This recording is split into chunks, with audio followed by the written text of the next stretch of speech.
Hello, bachcho. Let's read this question. The question says choose the correct alternative. SN1 or SN2 proceeds through the formation of carbocation. ठीक है?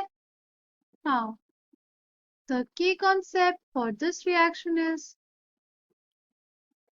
SN1 and SN2. ठीक है? SN1 क्या होता है और SN2 क्या होता है? See, SN1 is unimolecular nucleophilic substitution reaction. ठीक है? और SN2 क्या होता है? SN2 is bimolecular nucleophilic substitution reaction. जो SN2 होता है हमारा, it is a one step reaction. ठीक है? और जो हमारा SN1 होता है, it is many step reaction. ठीक है? जो इसमें rate होता है, rate is only dependent on the substrate. ठीक? और इसमें जो rate होता है is dependent on substrate as well as nucleophile. ठीक है? हाँ, देखते हैं उनका मैकेनिज्म दोनों का कैसा होता है. पहले देखेंगे SN1 का mechanism. First step of SN1 is formation of carbocation. Formation of carbocation. देखो SN1 क्या होता है? SN1 ये सपोज आपके पास कोई सबस्ट्रेट है, ठीक, तो इसका पहला स्टेप होगा जो कार्बन और जो लीविंग ग्रुप है उसका बॉन्ड टूट जाएगा, हमारे पास फॉर्मेशन होगा एक कार्बोकेटाइन का. ठीक है? और नेक्स्ट स्टेप होगा हमारा स्टेप 2, अटैक ऑफ न्यूक्लियोफाइल. ठीक है? क्या होगा? जो हमारा फॉर्म कार्बोकेटाइन है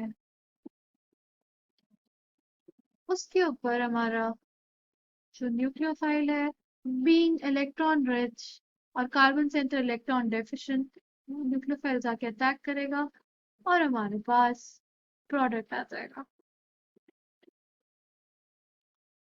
ठीक है?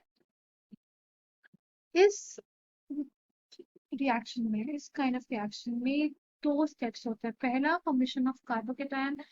जो फॉर्म कार्बोकेटाइन होना चाहिए वो बहुत ज्यादा स्टेबल होना चाहिए, और जो फॉर्मेशन ऑफ कार्बोकेटाइन वाला जो स्टेप होता है it is a slow step. ठीक है? यही हमारे रिएक्शन का क्या हो जाता है? It is a rate determining step. ठीक है?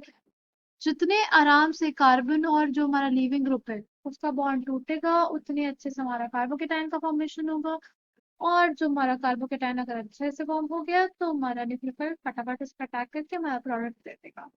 ठीक है? और एक और चीज बहुत ज्यादा ध्यान रखनी होती है कि जो फॉर्म्ड कार्बोकेटाइन होना चाहिए वो बहुत ज्यादा स्टेबल होना चाहिए. मतलब this reaction is favoured by tertiary substrate. Tertiary substrate, फिर सेकेंडरी और फिर प्राइमरी. ऐसा क्यों? देखो, जो हमारा टर्शरी सबस्ट्रेट होता है उसके पास क्या है? उसके पास होते हैं 9 अल्फा एच. 6 जो हमारे सेकेंडरी है उसके पास होते हैं 6 अल्फा एच, और जो प्राइमरी होगा उसके पास है सिर्फ 3 अल्फा एच. यहाँ पे अल्फा एच का क्या रिलेशन थी, जितने ज्यादा alpha H, more alpha H, more hyper conjugation and more stability. ठीक है, जितने ज्यादा अल्फा एच उतनी ज्यादा हाइपर कॉन्जुगेशन स्ट्रक्चर्स और उतनी ज्यादा स्टेबिलिटी। तो ये जो रिएक्शन है, this is favoured for 3 degree का, मतलब 3 degree substrate, then 2 degree substrate and then 1 degree substrate. ठीक है, नाउ कमिंग ऑन टू हमारा मैकेनिज्म फॉर SN2 रिएक्शन।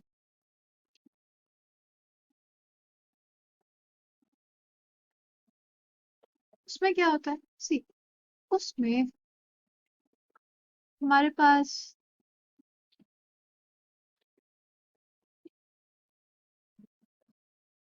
यह है कार्बन सेंटर, इसमें जो न्यूक्लियोफाइल आता है वो डायरेक्टली अटैक कर देता है और हमारा लीविंग ग्रुप लीव कर जाता है। ठीक है, जो attacking of nucleophile and leaving of leaving group वो एक ही स्टेप में हो जाता है।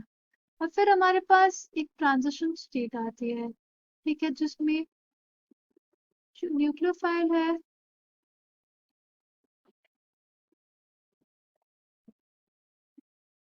वो बेसिकली बॉन्ड को फॉर्म कर रहा होगा और जो लीविंग ग्रुप है वो निकल रहा होता है। ठीक है, वो उसका और कार्बन सेंटर का बॉन्ड टूट रहा होता है और न्यूक्लियोफिल और जो कार्बन सेंटर है उसका बॉन्ड फॉर्म हो रहा होता है। ये बॉन्ड हमारा ब्रेक कर रहा है और ये बॉन्ड हमारा फॉर्म हो रहा है। ठीक है, जो न्यूक्लियोफाइल होता है वो हमारे लीविंग ग्रुप के 180 पे से अटैक करता है, क्योंकि देखो न्यूक्लियोफाइल सामने से तो नहीं आ सकता, क्योंकि देखो जो हमारे लिविंग ग्रुप है वो भी एक इलेक्ट्रॉन रिच ग्रुप है।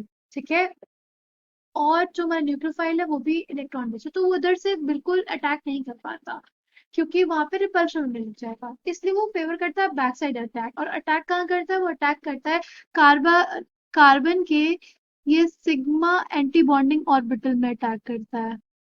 ठीक है, तभी देखो सिग्मा एंटी बॉन्डिंग में अटैक कर रहा है, इस वजह से हमारा जो कार्बन क्लोरीन का जो सिग्मा बॉन्ड है वो टूट रहा होता है। जहां जब भी एंटी बॉन्डिंग में इलेक्ट्रॉन डेंसिटी जाएगी तो जो हमारा सिग्मा बॉन्डिंग होगा वो वीक होता जाएगा। मतलब सिग्मा एंटी बॉन्डिंग में इलेक्ट्रॉन डेंसिटी जा रही है तो हमारा सिग्मा जो होगा सिग्मा बॉन्ड वो वीक होता जाएगा। इस वजह से हमारा जो कार्बन क्लोरीन का बॉन्ड है वो वीक होता जाता है, वो टूटता जाता है।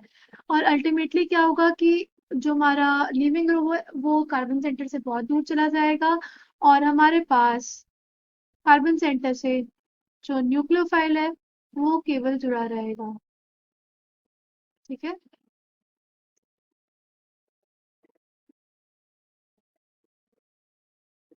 ठीक है, और कार्बन न्यूक्लियोफाइल का बॉन्ड बन जाएगा और लिविंग ग्रुप चला जाएगा। ठीक है, ये सब हुआ एक सिंगल सिंगल स्टेप।